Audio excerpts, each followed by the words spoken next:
Hallelujah. मैं advocate Vinita एक बार फिर से प्रभु के फ्रेश मन्ना को लेकर आपके साथ में मौजूद हूँ। मैं हमेशा एक बात कहती हूँ ना, God is good all the time God is good. परमेश्वर हर समय भला है और परमेश्वर की करुणा हर समय नहीं है। Hallelujah hallelujah. इस समय आप जहां भी हैं, परमेश्वर के नाम को हाथ उठा के धन्यवाद कह सकते हैं। क्यों? इसलिए क्योंकि आप जीवित हैं। Hallelujah. Because you are alive, you are breathing, you are walking, you are talking, and you are living with your family so that you can exalt the name of Lord. Hallelujah. मैं इस बात का धन्यवाद कहती हूँ क्योंकि परमेश्वर ने मुझे आज तक जीवित रखा है ताकि मैं आपके साथ में प्रभु के फ्रेश मन्ना को बांट सकूं। हालेलुया। प्रभु महान है। प्रभु के वचन के द्वारा आज की शाम मैं आपको उभारना चाहूंगी। पवित्र आत्मा ने मुझे अपने वचन से उभारा और मैं चाहती हूँ कि आज की शाम बहुत सारे मेरे भाई और बहन जो अपनी परिस्थितियों को देख देख के थक चुके हैं, जेरिको के दीवार के समान उनकी परिस्थितियां उनके सामने खड़ी हैं और आपको लगता है कि कितना टाइम हो गया, दीवार के समान ये परिस्थितियां हट क्यों नहीं रही। आज का वचन आपके लिए है। जेरिको, हालेलुया, हम सब जानते हैं जेरिको की दीवार, the wall of Jericho was a stubborn wall. एक ऐसी दीवार थी जो स्टबर्न थी, जो बहुत ढीठ थी, जो हिल नहीं सकती थी, टूट नहीं सकती थी और अपने टाइम की, अपने जमाने की, अपने समय की सबसे मजबूत दीवार थी। हालेलुया।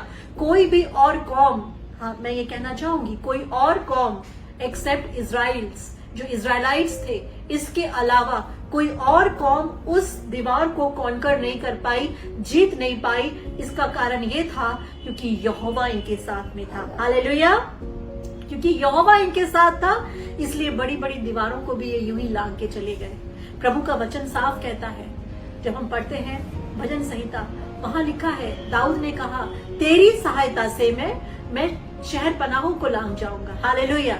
ऐसी कोई शहर पनाह नहीं, ऐसी कोई वॉल नहीं, ऐसी कोई गेट्स नहीं, ऐसी कोई फ्लड नहीं और ऐसी कोई परिस्थिति नहीं जिसको आप लांग ना सके या जिसके ऊपर आप जयवंत ना हो सके। आज का वचन बहुत सारे भाई और बहनों के लिए है जो इस समय अपने आप को ब्रोकन फील कर रहे हैं, टूटा हुआ फील कर रहे हैं, आंसुओं के साथ आप अपना एक एक दिन काट रहे हैं। बहुत सारी बहनें ऐसी हैं जो इस समय बहुत हताश और निराश महसूस कर रही हैं। आपकी अपनी परिस्थितियां आपको तोड़ चुकी हैं, आपकी प्रॉब्लम्स आपको जेरिको की दीवार के समान लग रही हैं। आपको लग रहा है ये जेरिको की दीवार कब टूटेगी। हालेलुया। मैं आपको बताना चाहूंगी, प्रभु ने यहोशू से कहा, प्रभु ने जोशुआ से कहा कि तू रोजाना एवरीडे इस दीवार के, इस जेरिको की वॉल के एवरीडे 6 चक्कर लगाएगा। एवरीडे 6 दिन तक 6 चक्कर, एवरीडे 1 चक्कर हर दिन का। और वो उसने प्रभु की बात को माना। वो अपने लोगों को साथ लेकर उस दीवार के, उस जेरिको की वॉल सिटी के एवरीडे चक्कर लगाता था, राउंड लेता था, एवरीडे उसके चारों तरफ घूमता था। आपको पता है, और लोग क्या कहते होंगे, उसमें से बहुत सारे लोग तो ये कहते होंगे, ये क्या है, हम क्यों घूम रहे हैं इस दीवार के चारों तरफ, दीवार तो टस से मस नहीं हो रही, दीवार तो हट नहीं रही, दीवार तो दीवार, इसकी एक ईंट भी नहीं हिल रही। हालेलुया। कई बार मेरी और आपकी परिस्थितियां भी ऐसी होती हैं। हम प्रार्थना कर रहे हैं, हम उपवास रख रहे हैं, हम बहुत सारी चीजों को लेके चल रहे हैं, लेकिन हमारी परिस्थितियां वहीं की वहीं खड़ी हैं, मजबूती से खड़ी हैं। हम क्वेश्चन करते हैं परमेश्वर से, प्रभु ये मेरी परिस्थितियां कब तक, मैं ही क्यों इन परिस्थितियों के लिए, मुझ पर ही क्यों ये सब चीजें आई, मैं ही क्यों, मुझ पर ही क्यों ये आंसुओं को आपने आने दिया। आज मैं आपको बताना चाहूंगी, यही लोग, ये इजरायली लोग परमेश्वर से क्वेश्चन कर रहे होंगे, प्रभु क्यों, कब तक। एवरीडे आप हमसे कहते हैं 7 दिन का टाइम आपने हमको दिया है, 6 दिन हो चुके हैं, हम रोज आना, एवरी डे हम इस जेरिको सिटी वॉल को देख कर आते हैं। एवरी डे हम इस वॉल को देख के थक चुके हैं। एक एक ईंट भी हमने गिन ली अब इसकी, एक एक होल भी हमें इसका मालूम चल गया है कि इसमें कितने छेद हैं। अब तो हम थक चुके हैं प्रभु। ये आवाजें भी अंदर से आ रही होगी, लेकिन फिर भी जोशुआ, जिसका विश्वास प्रभु के ऊपर था, उसने हार नहीं मानी। हालेलुया। और प्रभु ने कहा 7वें दिन, द 7th डे, जो 7वां दिन था, आपको मालूम है 7वां दिन सबसे इंपॉर्टेंट डे था। क्यों था? 7वें दिन परमेश्वर ने 7 राउंड लेने के लिए कहा।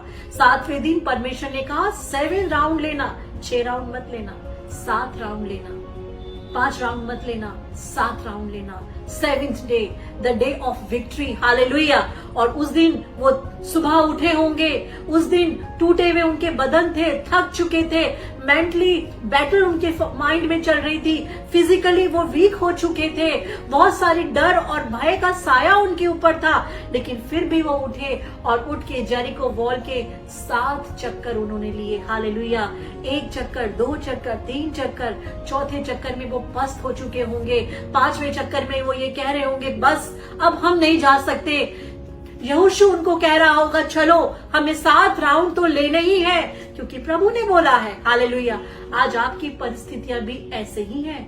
बहुत सारी चीजें आपके जीवन में टस से मस नहीं हो रही। आपको लगता है कब तक प्रभु, मैं इन परिस्थितियों को देख देख के थक चुकी हूँ प्रभु, मेरे घर की कलेश मेरा पीछा नहीं छोड़ रही, मेरे घर की लड़ाई झगड़े पीछा नहीं छोड़ रहे, मेरे घर की गरीबी पीछा नहीं छोड़ रही, मेरे घर में जो चीजें आशीषों के तौर पे आनी चाहिए थी वो श्राप के तौर पे मुझको नजर आ रही है प्रभु। कब तक? How long will I suffer it? कब तक मैं सफर करूंगी? कब तक मैं इन आंसुओं को सहूंगी? प्रभु का वचन बताता है उनका 7 दिन तक का राउंड, और वो 7 राउंड परमेश्वर ने व्यर्थ नहीं होने दिए, हालेलुया। और बाइबल बताती है जब हम यहोशू चैप्टर 6 में पढ़ते हैं तो वहां लिखा है प्रभु ने कहा वाचा के संदूक को उठा के रखना, हालेलुया। एक विशेषता थी इन लोगों की, इन्होंने वाचा के संदूक को उठा के रखा, the arc of covenant, hallelujah, उसको उठा के रखा, वाचा के संदूक को उठा के रखा और उसको छोड़ा नहीं। आज वाचा का संदूक आपके बीच में है जिसका नाम यीशु मसीह है। दीवार सामने खड़ी थी लेकिन वाचा का संदूक कंधों के ऊपर था। आपकी परिस्थितियां सामने खड़ी होंगी लेकिन वाचा के संदूक को, द संदूक, वो arc of promises, arc of covenant को उठा के रखिए। वो यीशु मसीह का लहू है, वो यीशु मसीह के प्रोमिसेस हैं, वो पिता परमेश्वर का आपके लिए एक अनुग्रह है, उसको लेके चलिए, हालेलुया। ये थक चुके थे, इनका बल घट चुका था। कितने तो ये कह रहे होंगे हम दीवार को अब हम सह नहीं सकते, अब ये दीवार या तो टूटे या कुछ भी हो, हमें नहीं पता, हमारी आशा, हमारी इच्छा थक चुकी है, कब तक आखिर हम इस दीवार को देखते रहेंगे। लेकिन 7वां दिन, 7th डे, 7th राउंड, और ये लोग, हालेलुया। और प्रभु ने एक शब्द और बोला कि जब तक मैं ना कहूं तब तक जय जयकार ना करना, हालेलुया। 7 राउंड के बाद मैं सोचती हूँ कि इनके अंदर ताकत नहीं बची थी, दे आर टोटली एग्जॉस्टेड, ये टोटली थक चुके थे, एग्जॉस्टेड हो चुके थे। इनके अंदर ताकत नहीं बची थी कि ये चिल्ला सके, इनके अंदर ताकत नहीं बची थी कि ये परस्तिश कर सके, इनके अंदर ताकत नहीं बची थी कि ये खड़े हो सके। कई बार आपके जीवन में भी ऐसी परिस्थितियां होती हैं जब आप परिस्थितियों में, बैड सिचुएशन में, ब्रोकन माइंड्स में और बहुत परिस्थितियों में फंसे होते हैं, आपके अंदर ताकत नहीं होती कि आप फास्टिंग रख लें, आपके अंदर ताकत नहीं होती कि सुबह उठ के आप प्रार्थना भी कर लें। कई बार बहुत सारे लोग ये कहते हैं मैं इतना परेशान हो चुका हूं कि अब मुझसे दुआ करने का भी मन नहीं करता, हालेलुया। यही वो परिस्थिति है जो आपकी दीवार को तोड़ेगी, हालेलुया। इसी परिस्थिति में आपकी दीवारें टूटेंगी, इसी परिस्थिति में आपकी दीवारें, आपकी दुख की दीवारें, आपकी आंसुओं की दीवारें, आपकी मुसीबतों की दीवारें, आपकी गरीबी की दीवारें इसी समय टूटेंगी। When you are weak, then you are strong, hallelujah. Paul कहता है when I am weak, then I am strong। जब मैं निर्बल होता हूँ तभी मैं सामर्थी होता हूँ, हालेलुया। इनकी टूटने के बाद इजरायली टूट चुके थे, बिखर चुके थे, एक ही आसरा था, सिर्फ जय जयकार, हालेलुया। और जैसे जय जयकार की गई, अपनी वीकनेस में, कमजोरी में जैसे इन्होंने जय जयकार किया, हालेलुया, शहरपनाह टूट के गिर पड़ी, hallelujah. This is for you, आज आपके लिए है ये वचन। आप थक चुके हैं, आपसे फास्टिंग नहीं हो रही है क्योंकि आप परिस्थितियों को देख देख के, घर की बीमारियों को देख के, गरीबी को देख के, कंगाली को देख के आप टूट चुके हैं। लेकिन यही वो समय है जब आपको दुआ करनी है। यही वो समय है जब आपको और फास्टिंग करनी है।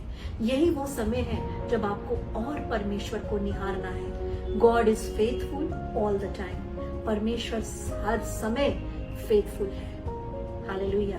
मैं विश्वास करती हूँ आज का ये वचन बहुत सारे लोगों के जीवन को टच करेगा। आप जहां भी हैं, जिस कंडीशन में भी हैं, आप जेरिको की दीवार के चक्कर काट रहे होंगे, आप परेशानियों के चक्कर काट रहे हैं, लेकिन प्रभु आपको नया कर जय के उत्सव में लेके चल रहा है। तैयार हो जाइए। Your Jericho is going to be broken. आपका जेरिको, आपकी दीवार टूटने जा रही है। हालेलुया। आपकी दीवार टूटने जा रही है। आप इसको रिसीव करें और परमेश्वर के ऊपर अपनी आंखों को लगा के रखें। वाचा के संदूक को उठा के रखें। ये वाचा का संदूक है, इसे उठा के रखें और परमेश्वर आपके आगे आगे बढ़ के आपकी सारी दीवारों को उठा देगा। हालेलुया। विश्वास करती हूँ ये वचन आज बहुत सारे लोगों के लिए आशीष का कारण है और आप डरेंगे नहीं, भयभीत नहीं होंगे, प्रभु पे भरोसा रखेंगे और परमेश्वर आपके लिए आगे बढ़कर सब कुछ पूरा करेगा। प्रभु यीशु मसीह के नाम से आप सबको शालोम, शांति और तसल्ली देती हूँ। यीशु मसीह के नाम से मांगती हूँ। आमीन, आमीन, आमीन। हालेलुया।